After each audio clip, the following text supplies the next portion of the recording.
History is often written by the victors, but usually the ink is dipped in flair, dominance, and goals. Yet, in the summer of 2016, a script was written not with poetry, but with pure, unadulterated pragmatism. How do you conquer a continent while barely winning a match? This is the story of the most beautifully ugly triumph in football history. Look at the numbers, and they simply do not compute. Any logical model would have predicted an early exit. 3 draws in the group stage, qualifying as a third-place team. Only 1 solitary victory achieved within regular time throughout the entire tournament. By all metrics, this should have been a failure. But numbers cannot measure the stubborn will of one man, Fernando Santos. An engineer by trade, he didn't build a team to entertain the masses. He built a machine designed solely not to break. He famously declared he would rather be the ugly duckling that wins than the beautiful swan that goes home empty-handed.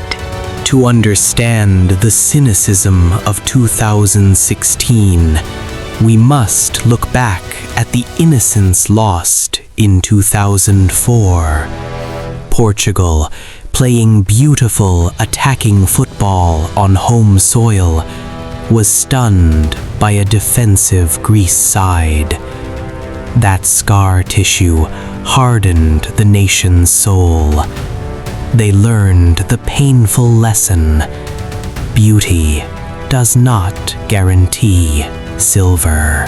Santos arrived with a blueprint that anti-sized the Brazilian-influenced flair Portugal was known for.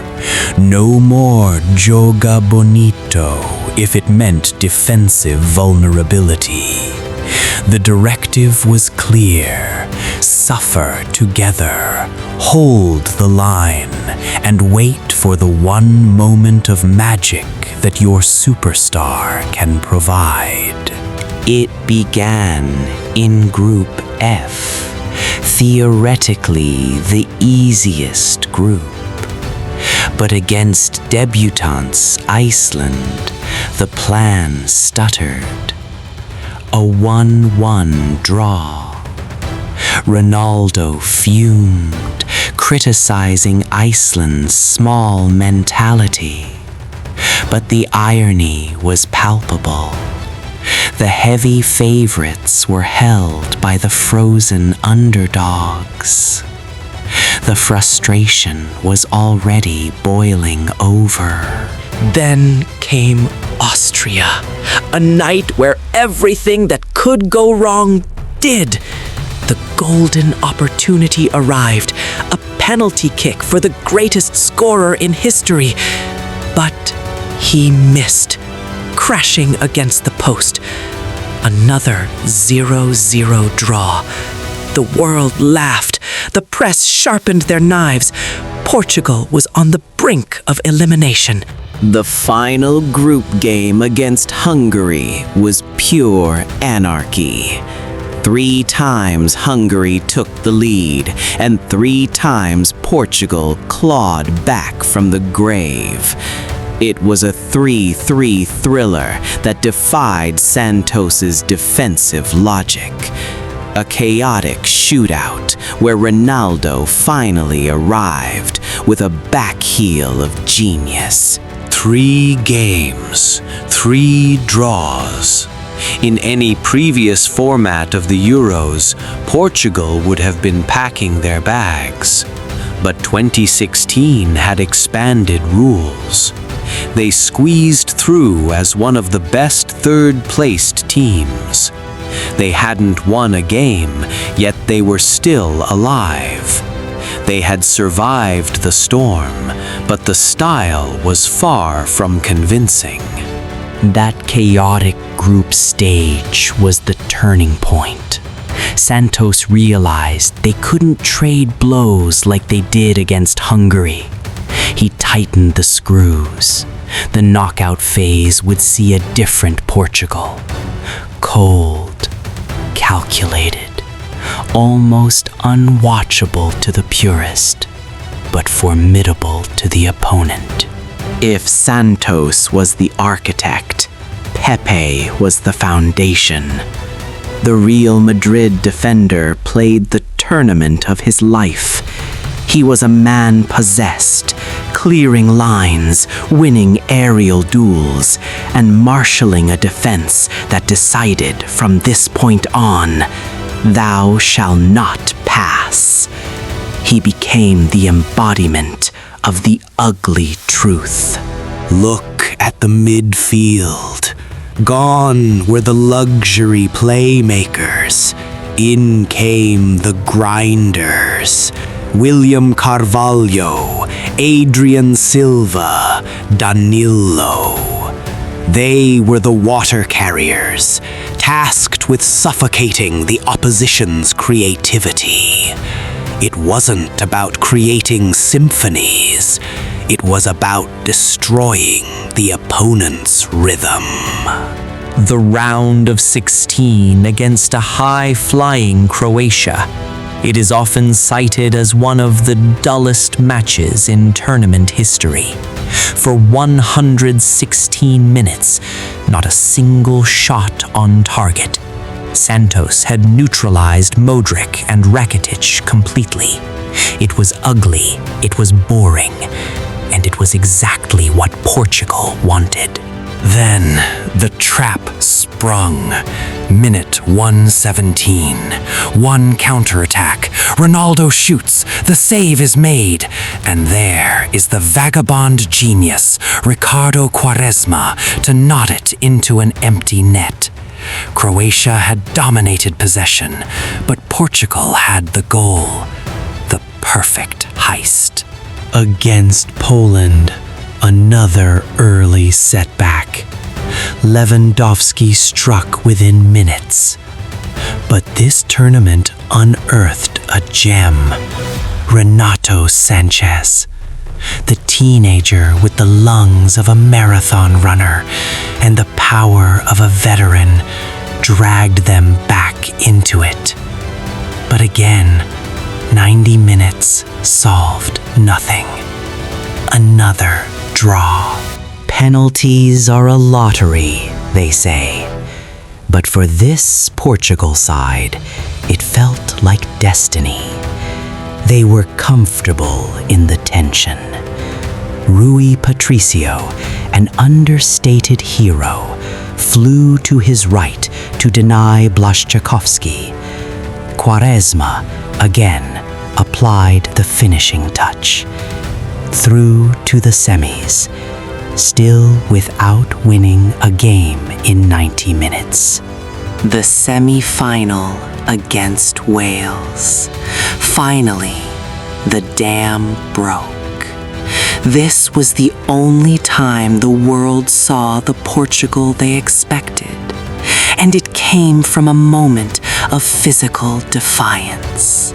Ronaldo leaping into the stratosphere, hanging in the air like a basketball player, and powering home a header. Gravity, for a second, did not exist.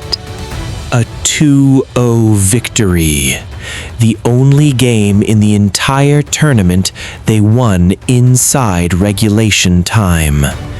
They had booked their ticket to Paris, but waiting for them was not an underdog, but the host nation, the juggernaut, France. Paris, Stade de France. The narrative was set for a French coronation. Griezmann was on fire. Pogba was commanding. The stadium was invaded by a swarm of moths, a bizarre omen for a bizarre final. Portugal were the villains in someone else's fairy tale. Then, disaster. 8 minutes in. A heavy challenge from Payet. The knee of the king buckled. The man who had carried the nation's hopes for a decade was down. He tried to run it off once, twice, but the body said no. The image that defined the night. Ronaldo sitting on the turf, tears streaming down his face as a moth gently landed on his eye. It felt like the end. The captain, the talisman, was being carried off on a stretcher. Portugal should have collapsed. But remember, this team was built to suffer. But Ronaldo didn't leave. He returned to the sideline, transformed, limping, bandaged. He became the second manager, shoving Santos aside, barking orders, acting as the spiritual conduit for the team's adrenaline. If he couldn't lead with his feet, he would lead with his soul. On the pitch, France hammered at the door. Sissoko ran riot. Griezmann headed inches over. Gignac hit the post in stoppage time. But Rui Patricio was immense. A man possessing a supernatural calmness, refusing to be beaten. The ugly duckling refused to drown. Extra time beckoned. Santos played his final card. Not a star, but Eder, a striker who played for Swansea and Lille, often mocked, rarely feared. Ronaldo whispered to him, "You will score the winning goal." It seemed like a desperate hope. Minute 109. Eder holds off Koscielny. He has no right to shoot from there. It's too far. It's too speculative. But he swings his right boot. The ball skids low and hard across the Parisian turf. It bypasses the despairing dive of Lloris. The net ripples. The silence of the French crowd is deafening, pierced only by the primal scream of a small corner of red. Eder, of all people, Eder, the most unlikely hero for the most unlikely champions. The final 10 minutes were an eternity. France threw the kitchen sink. Martial, Coman, everyone forward. But the Portuguese wall, built by Santos and marshaled by Pepe, stood firm. They cleared, they blocked, they suffered one last time. The whistle blows. The curse is broken. 12 years after the tears of Lisbon, the tears fall again in Paris, but this time they taste of champagne. Portugal, the masters of the draw, the kings of pragmatism, have conquered Europe. Ronaldo lifts the Henri de la Donnée trophy. He played only 25 minutes of the final, but his spirit drove them here. They won only one game in 90 minutes across the entire tournament. It defies logic. It defies expectation. They were called boring. They were called lucky. They were called ugly. But look at the trophy cabinet. The silver shines just as bright.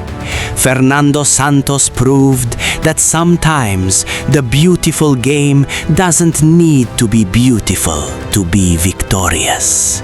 It just needs to be effective. And that is the beautifully ugly truth.